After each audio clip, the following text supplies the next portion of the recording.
साधक परिवार आपको दिखाए सच का आईना।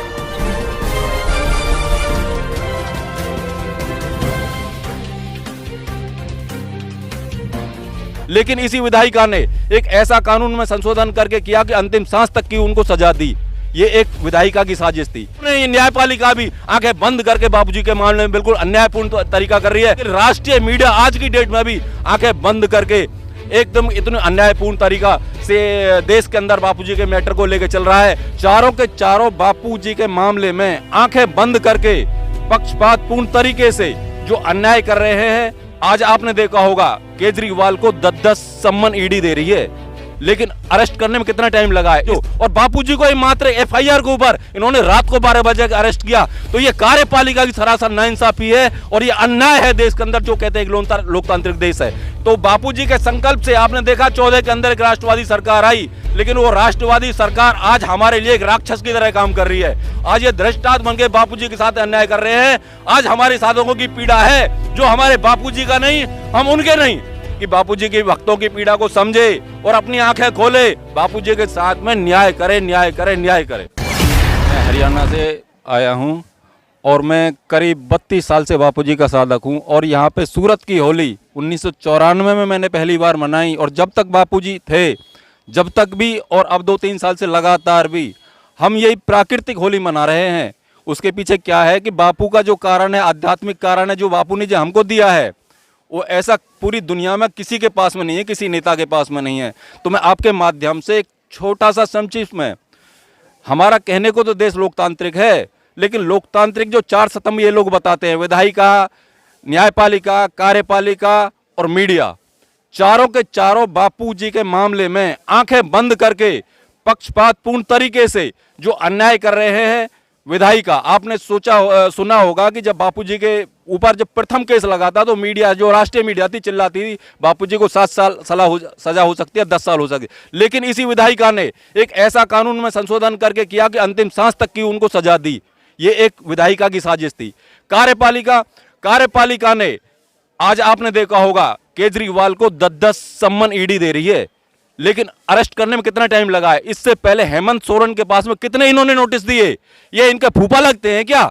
इनके पास में वो कौन सा कानून इनको 10 सम्मन दे रहे हैं जो। और बापूजी को मात्र एफआईआर के ऊपर इन्होंने रात को 12 बजे अरेस्ट किया। तो ये कार्यपालिका की सरासर नाइंसाफी है और ये अन्याय है देश के अंदर, जो कहते हैं एक लोकतांत्रिक देश है। न्यायपालिका कितनी आंखें बंद करके अन्यायपूर्ण तरीके से, आपने देखा होगा गुजरात केस के अंदर जब कोई बेल की या पेरोल की तारीख आती है तो कहते हैं अन्यायपूर्ण तरीके से कि गुजरात की उसके जोधपुर के केस की एक ऑर्डर लेके आओ। जब वहां पे कोई बेल की तारीख होती है तो कहते हैं अहमदाबाद केस की आप ऑर्डर लेके आओ। तुम्हारा क्या मतलब है? अहमदाबाद में अगर कोई केस है तो आप जजमेंट दो, आप में अगर ताकत है, न्यायपालिका अंदर ताकत है, तो आप क्यों पूछते हो जोधपुर केस के डिसीजन के लिए।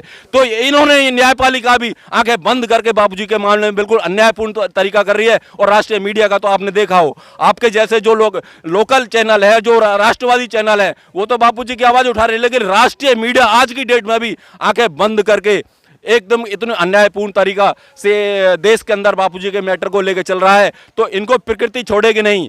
और रही बात में चारों की आंखें बंद हैं, लेकिन प्रकृति की और परमात्मा की आंखें बंद नहीं, हमारे साधकों की आंखें बंद नहीं है। हमारी पीड़ा और हमारी हाय, ये जो राष्ट्रवादी सरकार आज बैठी है, मेरे को मालूम है 2013 के अंदर बापूजी का गाजियाबाद के अंदर सत्संग था, राजनाथ जी आए थे, अशोक सिंघल जी आए थे, बापूजी के सामने रोए थे। उस समय जो देश की स्थिति, बाबा रामदेव कर जब उनको सूट पहना के वहां से दिल्ली से भगाया था, वो पीड़ा भी बापूजी के अंदर थी। तो अशोक सिंघल जी और राजनाथ जी गाजियाबाद के अंदर रोए थे। मैं उस प्रोग्राम में मौजूद था। बापूजी ने जब एक संकल्प कराया था, आपकी पीड़ा के साथ में, आपके संकल्प के साथ हमारा संकल्प भी है। और साधो जो हजारों साधक बैठे थे, सब संकल्प कराया था कि अब हम ऐसे कार्यक्रम गढ़ेंगे और हम इसका परिवर्तन लाएंगे। तो बापूजी के संकल्प से आपने देखा 14 के अंदर एक राष्ट्रवादी सरकार आई, लेकिन वो राष्ट्रवादी सरकार आज हमारे लिए एक राक्षस की तरह काम कर रही है। कोई ऐसा एमपी नहीं है, कोई ऐसा मंत्री नहीं है, कोई ऐसा प्रधानमंत्री मुख्यमंत्री नहीं है वर्तमान सरकार का जिसने बापूजी के चरणों में बैठ के अपनी नाक ना रगड़ी हो, बापूजी से आशीर्वाद नहीं हो। आज ये धृष्टांत बन के बापूजी के साथ अन्याय कर रहे हैं। आज हमारे साधकों की पीड़ा है जो हमारे बापूजी का नहीं, हम उनके नहीं, अगर बापूजी को इन्होंने अभी भी तुरंत रिहा नहीं किया तो इस राष्ट्रवादी सरकार को हम दिखाएंगे बापूजी के साथ होगी कि क्या ताकत है। तो ये पीड़ा हमारी है, ये प्रकृति की पीड़ा है। बापूजी बिल्कुल शांति से हमें आज भी संयम की शिक्षा दे रहे हैं। बापूजी राष्ट्रवादी हैं, बापूजी से जैसा राष्ट्रवादी ना कोई पार्टी आज भी है, ना कोई ऐसा कोई नेता है। बापूजी का आज ने सत्संग सुने होंगे, बापूजी सबसे पहले राष्ट्र की बात करते हैं।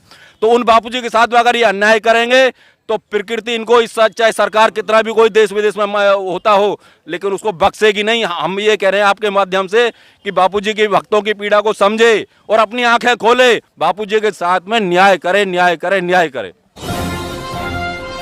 जानिए देश की पल पल की खबर नीलेश ठक्कर के द्वारा आपके अपने साधक परिवार पर। साधक परिवार आपको दिखाए सच का आईना।